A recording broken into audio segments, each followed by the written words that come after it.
ناظرین، بریک سے پہلے ہم بات کر رہے تھے ڈاکٹر حنا سہیل کے ساتھ کیل محاسوں کے متعلق. آئیے بات چیت کا سلسلہ آگے بڑھائیں. ڈاکٹر صاحب، جیسے کہ علاج کی بات کی جا رہی تھی اور آپ نے بتایا تھا کہ علاج کا مکمل ہونا بہت ضروری ہے. اسی طرح سے آپ نے ایک اور تذکرہ کیا تھا ان لوگوں کا جو کہ دوا کا جیسے ہی کوئی رسپانس آتا ہے یا دانوں میں کمی واقع ہوتی ہے فوراً دوا چھوڑ دیتے ہیں. اس طرح سے دوا چھوڑنا کیا مرض کو مزید شدید کرنے میں کوئی رول رکھتا ہے یا آگے چل کر مرض دوسرے طریقے سے واپس آ جائے، اس کے امکانات بڑھ جاتے ہیں بالکل کیا؟ اس کے امکانات اس طرح سے بڑھ جاتے ہیں کہ جس طرح کہ میں نے ذکر کیا کہ دانے آنے کی وجہ آپ کے سیبم کی ایکٹیویشن کا زیادہ ہونا ہے.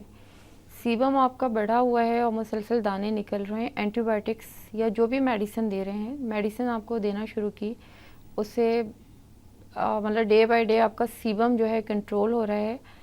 سیبم کنٹرول ہوا ہے، سیبم ابھی مکمل طور پہ کنٹرول ہوا نہیں ہے، ختم نہیں ہوا آپ کا ختم علاج. نہیں ہوا. 2 ہفتے میں یا 3 ہفتے میں بہت بہتری آ گئی اور پیشنٹ اکثر یہ کرتے ہیں کہ وہیں پہ علاج جو ہے روک دیتے ہیں میڈیسن کو. جبکہ اینٹی بائیوٹکس کے لیے ہمیشہ ڈاکٹر کہتے ضرور ہیں کہ جی آپ اس کا جو کورس ہے وہ کمپلیٹ کیجیے، کیونکہ ریزسٹنس کے بھی کافی چانسز بالکل ہوتے ہیں اور یہ ریزسٹنس کے میرے خیال کافی سے چانسز اور سب سے بڑا ریوائیو مسئلہ بنا ایکنی ہوا ہے. اسی لیے ہوتا ہے بار بار.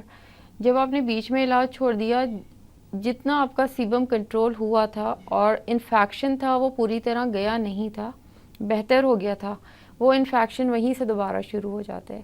اور انفیکشن جب دوبارہ شروع اور ہوتا اس ہے دوا کے دوبارہ لیے ایکنی آ ریزسٹنس آ جاتے چکی ہیں. ہوتی ہے. بالکل.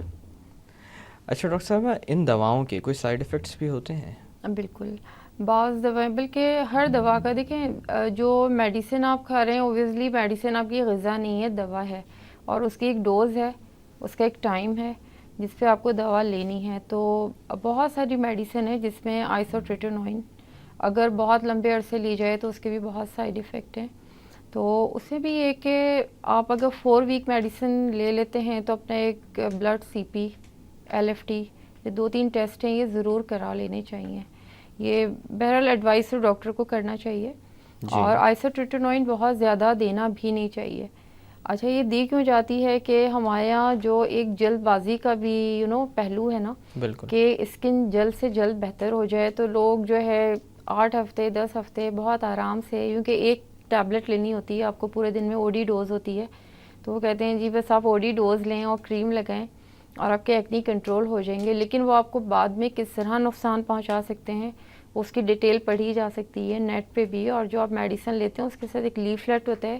تو کوئی بھی دوا کھانے سے پہلے اگر آپ ڈیٹیل میں اس چیز کو ریڈ کر لیں تو آپ خود بھی بہت سارے نقصانات سے بچ سکتے ہیں. سم ٹائم ڈاکٹر حضرات سے بھی جو ہے لاپرواہی ہو جاتی ہے، جلد بازی اب وہ میں کبھی جلد کبھی بازی بتاتے میں نہیں ہیں کچھ یا اس طرح پیشنٹ کا بہت معاملہ. زیادہ ہیں اور ٹائم اتنا نہیں ہے تو وہ نہیں بتا پاتے ہیں. لیکن یہ ہمارا اپنا بھی فرض بنتا ہے کیونکہ ڈاکٹر نے تو پرسکرائب کر دیا، لیکن میڈیسن استعمال آپ کو کرنی ہے، پیشنٹ کو کرنی ہے. تو پیشنٹ کو بھی چاہیے کہ ایک بار ضرور اس کو ریڈ کر لے کہ کتنے عرصے آپ نے وہ میڈیسن، ہر میڈیسن کی یا ایک حد ڈاکٹر سے ہوتی ہے پوچھ لے کہ لمیٹیشن، کتنے عرصے تک یا استعمال ڈاکٹر کرنا. سے آپ پوچھ لیں کہ اسے کتنے عرصے استعمال کر سکتے ہیں. پیشنٹ کے اندر ایک چیز اور ہوتی ہے جو میں نے نوٹ کی ہے کہ ڈاکٹر کے پاس ہے، انہوں نے آپ کو نسخہ 2 ہفتے کا لکھ کے دیا اور اسکن پہ بہتری آنا شروع ہو گئی، ایکنی آپ کے کنٹرول ہونا شروع ہو گئی، یا ملازمہ ہے وہ کنٹرول ہونا شروع ہو گیا، کنٹینیوسلی آپ وہ میڈیسن لیتے رہتے ہو. لوگ 2-3 مہینے وہ کھانے کی میڈیسن ہے یا لگانے کی اسپیشل جو کریم، یعنی اسپیشلی ایک جو طرف تو کریمز جلد وغیرہ، بازی تھی بالکل، دوا چھوڑنے کی اور ایک کہ انہوں طرف نے کہا نہیں اب فائدہ ہو رہا ہے تو اب دوبارہ ڈاکٹر کے پاس جانے کا کیا فائدہ، میڈیسن ختم ہو گئی ہے تو اسٹور سے آپ پرچیز کریں اور اسے کنٹینیو کرتے رہیں. تو وہ بھی ظاہر ہے بہت زیادہ نقصان دہ دیتی ہے. جیسے آئسوٹریٹینوئن کا میں نے کہا ہے کہ یہ ٹیبلٹ فارم میں بھی اورلی بھی دیتے ہیں اور ٹاپیکلی بھی دیتے ہیں. تو جو ٹاپیکلی کریمیں آتی ہیں وہ تھوڑی سی اریٹیشن پیدا کرتی ہیں، ریڈنس ہو سکتی ہے، برننگ ہو سکتی ہے. تو یہ اس کا مطلب بڑا ایک نارمل سا ایفیکٹ ہے کیونکہ یہ اسکن کو بیسیکلی پیل کر رہی ہوتی ہے آپ کی اسکن کو. تو اس کو پھر آپ یہ کرتے ہیں کہ آپ ڈیلی نہ لگائیں، ایک دن چھوڑ کے لگا لیں. جتنے بھی سالٹ آ رہے ہیں، ڈاپٹرلن ہے، ڈاپٹرلن بہت اچھی ہے ایکنی کے لیے، لیکن اس میں بھی سم ٹائم جو ہے اریٹیشن آ جاتی ہے. تو اس صورت میں آپ جو ہے ایک دن چھوڑ کے اچھا، سے اس کریم کا اریٹیشن استعمال کا کر سکتے ہیں. آپ نے تذکرہ کیا، اریٹیشن کے معاملے میں نے ایک چیز جو دیکھی ہے، اکثر و بیشتر جو کریمز دی جاتی ہیں مریضوں کو استعمال کرنے کے جی لیے، وہ جب استعمال کرتے ہیں تو ابتدائی طور پر اسکن میں ریڈنس بھی آتی ہے، تھوڑی بہت جلن بھی محسوس کرتے ہیں. تو کیا یہ نارمل ہے یا؟ جی یہ بالکل نارمل ہے. دیکھیں آپ جب کسی بھی کریم کا، نئی کریم کا استعمال کرتے ہیں تو اس کے بعد جو ہے ہر اسکن کو نہیں، لیکن جو اسکن سینسیٹیو ہے، یا بہت زیادہ آئلی اسکن ہے، ان میں یہ پرابلمس آتے ہیں. تو جیسے کہ آپ کو پرابلم آ رہی ہے بہت نارمل ہے، تو صرف جو ڈیوریشن ہے وہ تھوڑی سی آپ کی کم کر دی جاتی ہے. لائک ڈاکٹر نے آپ کو کہا کہ اوور نائٹ یہ جیل آپ کو لگانا ہے. اوور نائٹ لگانے سے اگر اریٹیشن، ریڈنس، برننگ، کوئی بھی اس طرح کی کاز، مطلب آپ دیکھ رہے ہو کہ آپ کے چہرے پہ یہ پرابلم آ رہی ہے، تو اس کو آپ 3 گھنٹے یا 2 گھنٹے کے لیے جو ہے کر دیں. کیونکہ کریم کا رول ویسے بھی آپ کو پتہ ہے کہ آپ کی صرف 5 سے 10 منٹ اسکن پہ لگائیں تو اس سے بھی فائدہ ہو جاتا ہے. کیونکہ جی کریم ڈرائی ہونے کے بعد کسی طرح کا ایکشن نہیں کر رہی ہوتی ہے، اور جی رات بھر لگا لینے کا مقصد یہ ہوتا ہے کہ اس کی ایک تھوڑی سی کورنگ ہو جاتی ہے اس ایریا کی. ایکنی جہاں پہ لگا ہوا ہے وہ کور رہتا ہے. رات کو یوزلی سویٹنگ نہیں ہوتی اگر لائٹ ہے، جی تو وہ سویٹنگ نہیں ہوتی ہے، تو وہ کریم اگر دیر تک آپ کے لگی رہتی ہے تو جو ایک کورنگ یا لیئرنگ آ جاتی ہے وہ آپ کو مزید جو جراثیم ہیں اس سے بچاتی ہے. کیونکہ آپ کو پتہ ہے کہ جرمز جو ہیں وہ آپ کے پلو پہ بھی ہو سکتے ہیں، اور فضا میں بالکل، بھی ہو سکتے ہیں، اور ہینڈز میں بھی ہو سکتے ہیں، چاروں طرف ہیں چاروں ہمارے. طرف ہیں. تو اس چیز سے آپ جو ہے تھوڑی سی بچت آپ کی ہو سکتی ہے. تو اس لیے کریم عموماً اوور نائٹ لگانے کا مشورہ دیا جاتا ہے. ورنہ وہی کریم اگر آپ کو اس طرح کا کوئی بھی پرابلم ہو رہا ہے پوری رات لگانے سے، تو آپ جسٹ 30 منٹس کے لیے ایسے اپلائی کر لیں. اچھا ڈاکٹر صاحبہ، اسی طرح سے ایک بہت بڑی تعداد ان لوگوں کی ہے جن کی ایکنی تو اس ایج کے ساتھ ختم ہو گئی، لیکن جو نشانات تھے یا جو باقیات تھے جی وہ ابھی موجود ہیں، جیسے کہ گڑھے وغیرہ.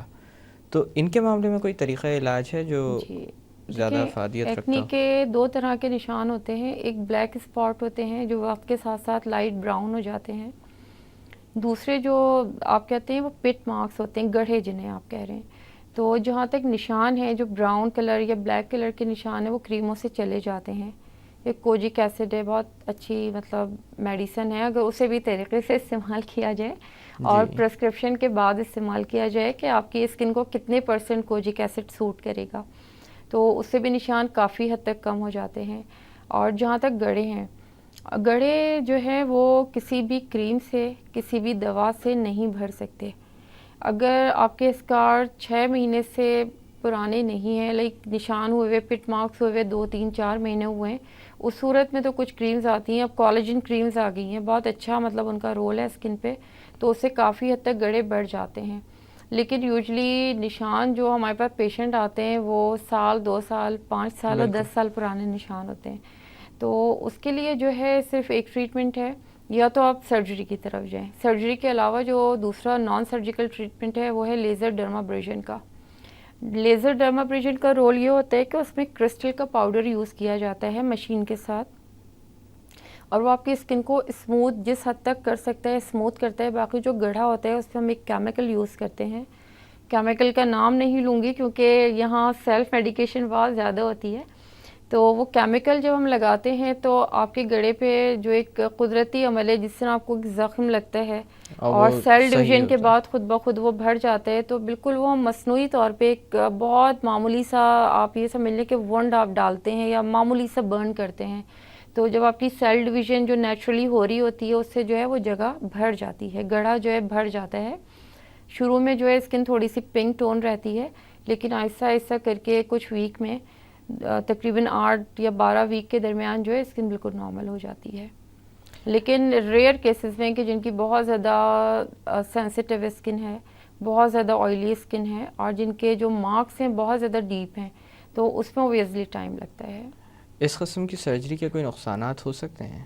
نہیں، اس قسم کی سرجری کے کوئی بھی نقصانات اور نہیں ہیں. یہ سنگل سیشن ہوتی ہیں یا ایک سے زیادہ نہیں، دفعہ کرنے اس کی کی ضرورت ہوتی سیشن جو ہیں اگر بہت ہلکے مارکس ہیں، جو گھڑے ہیں بہت مطلب ان کی گہرائی کم ہے، ڈیپتھ اتنی نہیں ہے، تب بھی اس کا تقریباً 6 سٹنگ سے 8 سٹنگ یہ بیسک سٹنگز کہلاتی ہیں.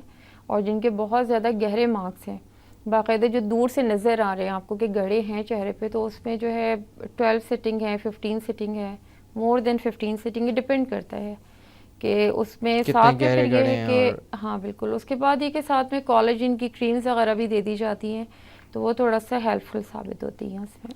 اچھا، صبح سے شام تک میں دیکھتا ہوں کہ خاص کر ایسے معاملات جن کے ساتھ خود اعتمادی کا تعلق ہوتا ہے یا سیلف کانفیڈنس کا تعلق ہوتا ہے، چاہے وہ موٹاپے کی بات ہو، چاہے جلد کی بات ہو، چاہے بالوں کی بات ہو، ان کے اندر بے شمار اشتہار نظر آ رہے ہوتے ہیں آپ کو، ایسے اشتہار جو یہ دعویٰ کرتے ہیں کہ اس بیماری کا شرطیہ علاج وہاں پر موجود ہے.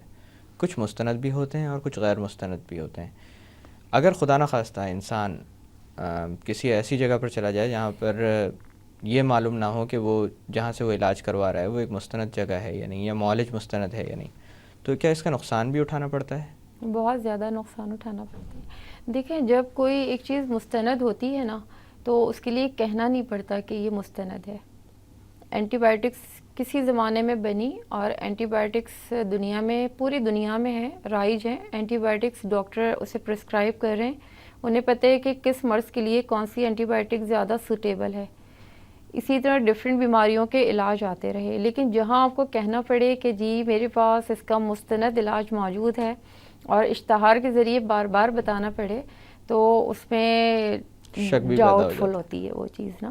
کیونکہ جو چیز کہتے ہیں نا کہ چاند نکلے گا تو سب کو نظر آئے گا, تو وہ والی بات ہے. تو یہ تو آپ کی اپنی عقل اور سمجھ پہ منحصر ہے کہ آپ ڈائجسٹو میں, اخباروں میں, میگزین میں اشتہار پڑھ کے جب جاتے ہیں, اور میرے خیال میں 1 سے 2 بار میں جو ڈاکٹر یا حکیم ہیں یا ہومیوپیتھ جو بھی ہے اس کی قابلیت کا اور اندازہ آپ کو ہو جاتا ہے. بلکہ میرے خیال سے یہ ایتھیکل بھی ہے کہ اگر آپ پوچھنا چاہیں تو ڈائریکٹلی یہ سوال بھی کر سکتے ہیں کہ آپ نے کتنا پڑھا ہے, کہاں سے پڑھا ہے.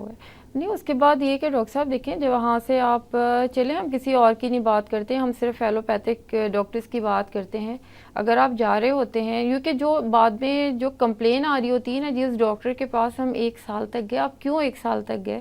اگر آپ کو لگ رہا ہے کہ آپ کو فائدہ نہیں ہو رہا, 2 بار 4 بار 6 بار, 6 کا مطلب ہے 16 ہفتے, 6 سٹنگ کا مطلب ہے کہ 16 ویک میں تو آپ کو اندازہ ہو جانا چاہیے نا کہ اگر آپ کے ایکنی ہے کتنے کم ہوئے, یا ملازمہ ہے, جھائیاں جسے کہتے ہیں, بڑا مطلب کامن پرابلم ہے خواتین میں اسپیشلی, اور وہ اس میں فرق نہیں پڑ رہا ہے, تو آپ کو چاہیے کہ آپ تھوڑا سا سوچیں, ایک سیکنڈ اوپینین لے لیں. اور جہاں تک آپ نے کہا کہ اشتہاری دوائیں اور اشتہاری معالج, تو میں یہ سمجھتی ہوں کہ یہ بہت بڑا جرم ہے. جس چیز کا آپ علاج نہیں کر سکتے اس کا بار بار, اب دیکھیں نا ویٹیلیگو, برڈس جو سفید نشان ہوتے ہیں برڈس کے, اس کے لیے میں نے بہت سارے میگزین میں دیکھے, ایک مخصوص نام ہوتا ہے کہ جی. تھوڑی دیر کے لیے یہاں پہ روکنا پڑے گا ہمیں بات چیت کا سلسلہ, یہیں سے بالکل واپس آ کر ہم لوگ باتوں کو آگے بڑھائیں گے. ناظرین, وقت ہوا ایک چھوٹی سی کمرشل بریک کا. بریک سے واپس آ کر ایکنی یا کیل مہاسوں کے متعلق مزید بات کی جائے گی. Keep watching the health show.